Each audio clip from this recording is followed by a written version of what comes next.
Avec vous, Catherine Potet, le tour de la presse internationale et à la une, évidemment, la riposte israélienne contre l'Iran. Israël attaque l'Iran en représailles à l'offensive de missiles et de drones sur son territoire, titre Haaretz.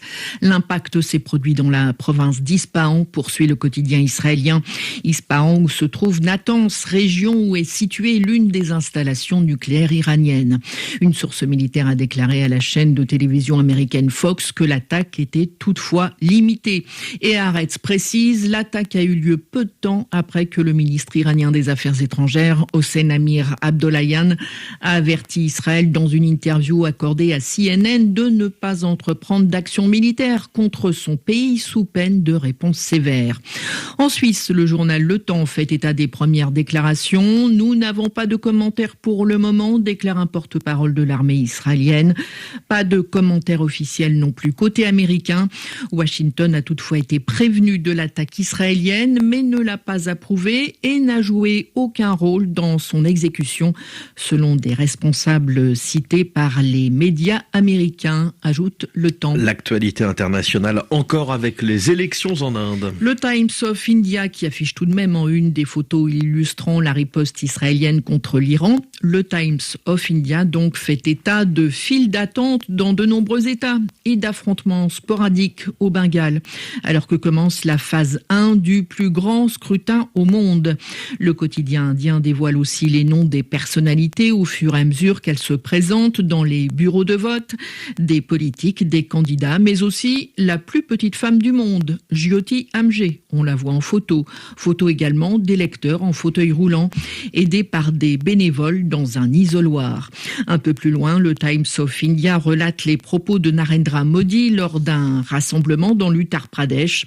Le Premier ministre a parlé d'un grand jour pour la fête de la démocratie. Il appelle tous les électeurs à user de leurs droits et à voter.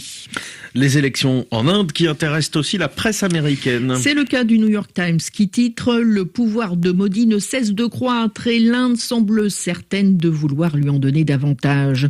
Rares sont ceux qui doutent que le populaire Premier ministre remportera un troisième mandat », ajoute le quotidien américain. Sa main ferme est exactement ce que semblent vouloir beaucoup d'Indiens. Le Premier ministre qui fait à la fois le bilan de son action et des promesses pour l'avenir. Le New York Times raconte, en campagne, Monsieur Modi lit le menu de ce qu'il appelle le développement abondant qu'il a fourni aux pauvres de l'Inde. Mais il ne s'arrête pas là.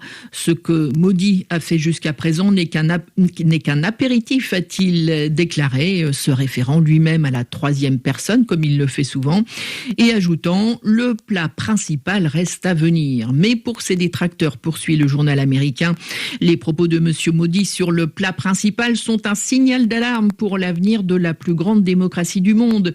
Car même si sa place de leader incontesté de l'Inde semble assurée, il a mené une répression contre la dissidence qui n'a fait que s'intensifier. Dernier exemple en date, le gel des comptes bancaires du plus grand parti d'opposition. Narendra Modi dirige l'Inde d'une main très ferme et de nombreux Indiens semblent prêts à l'accepter, nous dit le New York Times ce matin. Narendra Modi est resté très populaire, même s'il est devenu plus autocratique. Il a même trouvé du soutien pour ses efforts visant à transformer l'Inde dans ce que les analystes appellent une démocratie antilibérale. Catherine Potet pour la revue de